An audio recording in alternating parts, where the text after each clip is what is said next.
ఓం శ్రీ గణేశ శారద మాతృశ్రీ గురుభ్యో నమః. మిత్రులారా, ఈ మధ్యకాలంలో ఏ యూట్యూబ్ ఛానల్లో చూసినా బంగారం గురించి విపరీతమైన చర్చ. బంగారం బంగారం బంగారం బంగారం రేటు పెరుగుతోంది, యుద్ధం జరుగుతోంది, బంగారం రేటు పెరుగుతోంది, బంగారం రేటు తగ్గింది. అసలు ఎన్ని తమ్మనేల్స్ అంటే విచిత్రంగా బంగారం గురించి వచ్చినటువంటి ఈ యొక్క ఎపిసోడ్స్ అన్ని చూశాక అసలు బంగారం ఏంటి, బంగారం గురించి మనం ఒకసారి తెలుసుకుంటే బాగుంటుంది అని అనిపించింది. అందుకనే ఈ ఎపిసోడ్ చేయడం జరుగుతోంది. దీంట్లో ఎలాంటి స్పిరిచువల్ టచ్ లేనటువంటి సబ్జెక్టు అయినా కానీ చెప్పడం జరుగుతోంది. బంగారం, దీన్ని ధరించడం మన దేశంలోనే కాకుండా ప్రపంచం అంతా కూడా అనాది కాలం నుంచి ఒక అలవాటు. ఈ బంగారం తుప్పు పట్టదు. ఫస్ట్ పాయింట్, స్వచ్ఛంగా లభిస్తుంది నేచర్లో కూడాను. ప్రాచీన ప్రపంచంలో అంటే నాట్ ఓన్లీ ఇండియానే కాదు, అటు చైనా కానివ్వండి, ఇటు ఈజిప్ట్ కానివ్వండి, అన్ని చోట్ల కూడా దైవత్వానికి, సంపదకు, శక్తికి చిహ్నంగా బంగారాన్ని భావించేవాళ్ళు. ఈ వెండి బంగారం కూడా దేవతలకు అత్యంత ప్రీతిపాత్రమైనటువంటి లోహాలు అని అన్ని ప్రాచీన మతాలు భావించడం జరిగింది. మీకు తెలుసో తెలీదో, ఒక ఔన్స్ బంగారాన్ని 300 చదరపు అడుగులను పల్చటి రేకుగా పత్రంలాగా సాగొట్టచ్చు. అంటే అంత పల్చగా ఆ రేకుని సాగగొట్టచ్చు. అదేవిధంగా ఒక ఔన్స్ బంగారాన్ని 50 మైళ్ళ పొడవు తీగగా సన్నగా దారంలాగా చేయొచ్చు. అంత సాగే ధర్మం కలిగినటువంటిది బంగారం. 24 క్యారెట్ల బంగారం అనేది కల్తీ లేని స్వచ్ఛమైనటువంటి బంగారం కాగా, 22 క్యారెట్లు అంటే 2 పాళ్ళు రాగి లేదా మరేదైనా వెండి కానీ ఇంకేదైనా లోహం కూడా కలిస్తే దాన్ని 22 క్యారెట్లు. అంటే 24 క్యారెట్ల బంగారం స్వచ్ఛమైతే దాని నుంచి తగ్గే కొద్దీ ఆ మిగిలిన పాళ్ళు వేరే లోహం కలిసినట్టు. ఫర్ ఎగ్జాంపుల్ 18 క్యారెట్ల బంగారం అన్నారనుకోండి, అంటే 24 పాళ్ళల్లో 18 పాళ్ళు బంగారం ఉండగా మిగిలిన 6 పాళ్ళు అంటే 3/4 బంగారం ఉంది, ఒక పావు వంతు వేరే లోహం కలిసింది అని అర్థం. ఈ వేరే లోహాన్ని ఎందుకు కలుపుతారు అంటే దీన్ని మౌల్డ్ చేయడానికి ఈజీగా చేయడం కోసం కానీ బంగారాన్ని వేరే లోహంతో కలపటం సాధారణంగా ఆభరణాల తయారీదారులు చేస్తారు. అసలు బంగారం యొక్క కథ ఏమిటి, నేపథ్యం ఏమిటి, ఎక్కడి నుంచి వచ్చింది? బంగారం కనీసం 4 బిలియన్ సంవత్సరాల పూర్వం ఉల్కల ద్వారా భూమిని చేరింది. భూమి మీద బంగారం పుట్టలేదు. అనేక రకాలైనటువంటి ఉల్కల ద్వారా, ఆస్ట్రాయిడ్స్ ద్వారా, ఈ విధంగా తోకచుక్కల ద్వారా, వివిధ ఖగోళ వస్తువుల ద్వారా భూమి మీదకి చేరి కోరులోకి చేరిపోయి ఈ భూమి మీద బంగారం దొరుకుతుంది. అందుకని బంగారం చాలా రేర్ అనమాట. అందువల్లనే అది చిన్న చిన్న ఖనిజాలుగా అక్కడక్కడ ఏర్పడడం జరిగింది.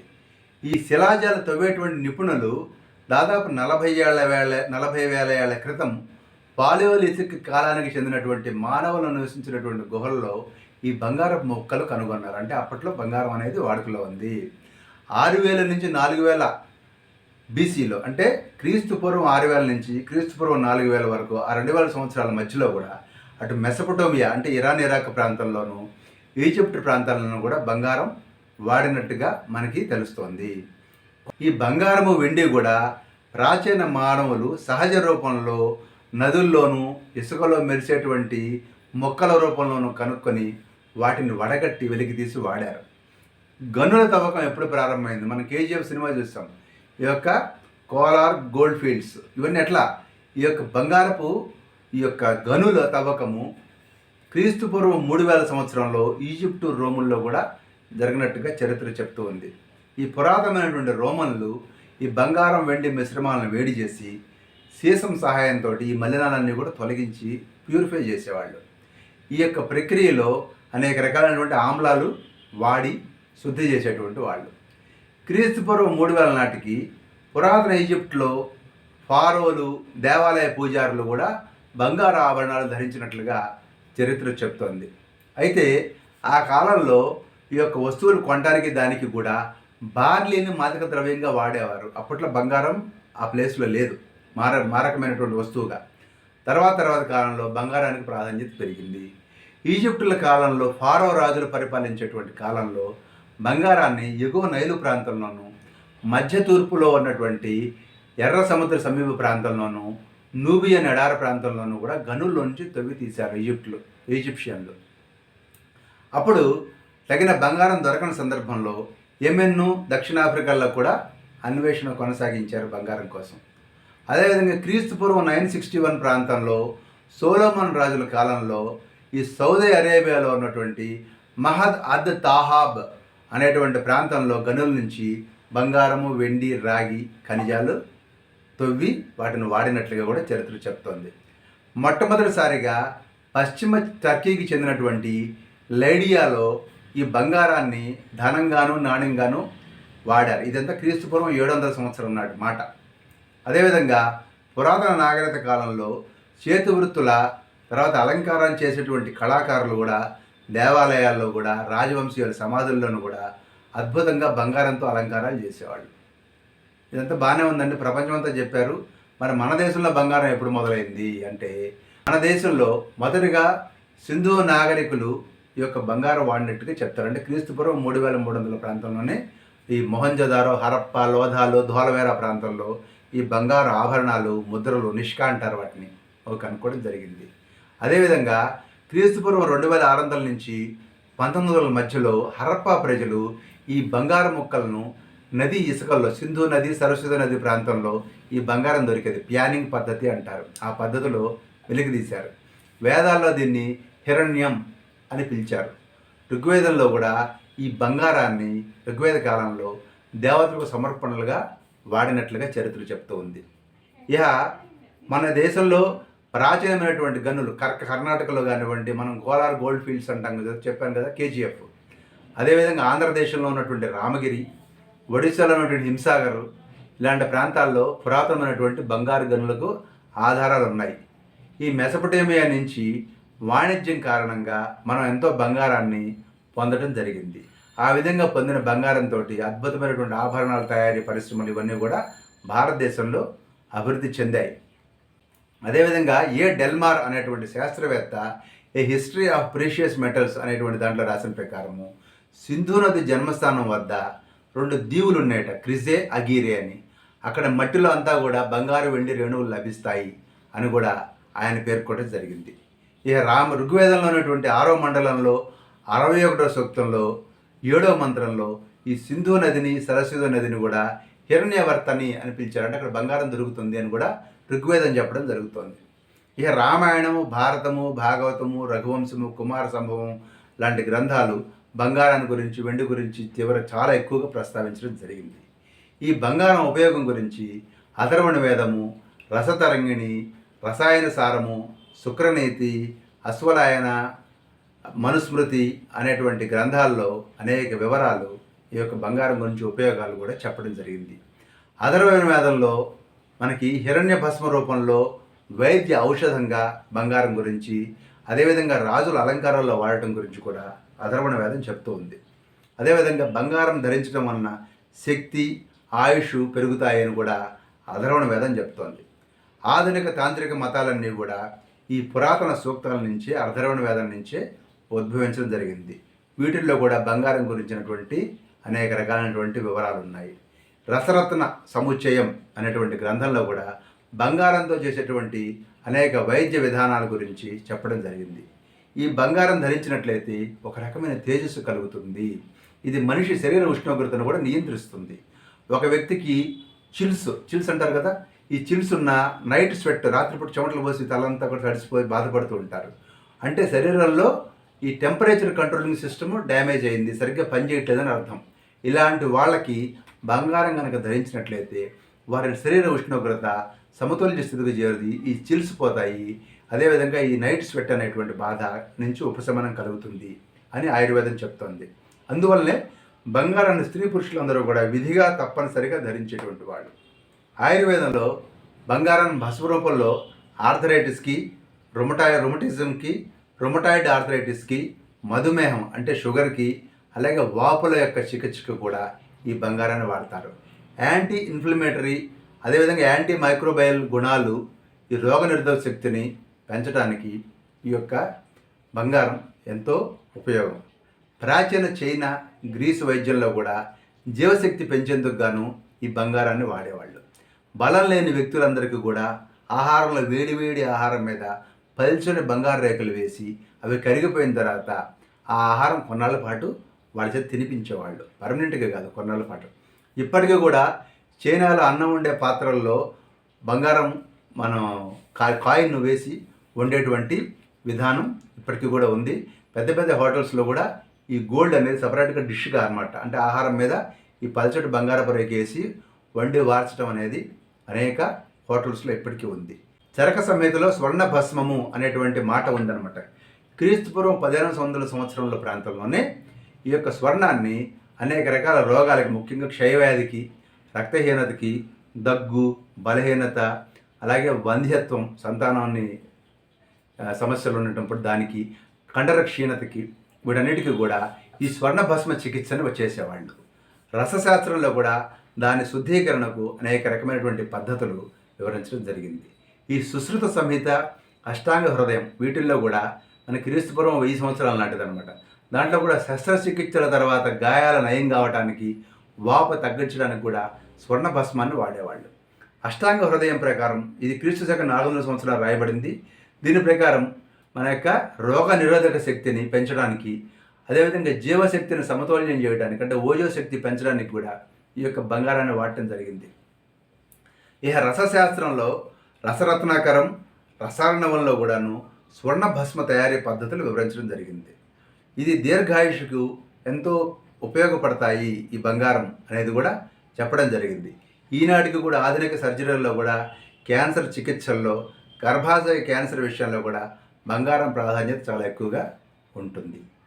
ఇక బంగారం యొక్క తంత్ర ప్రయోగాల గురించి కనుక చూసినట్లయితే, జ్యోతిష్యంలో కానివ్వండి, తాంత్రిక శాస్త్రంలో కానివ్వండి, ఈ బంగారం బృహస్పతి గ్రహానికి చెందినది. అంటే గురుగ్రహాన్ని శాంతింపజేయాలంటే బంగారము, దానికి గురుగ్రహానికి బంగారానికి కనెక్షన్ ఉంది.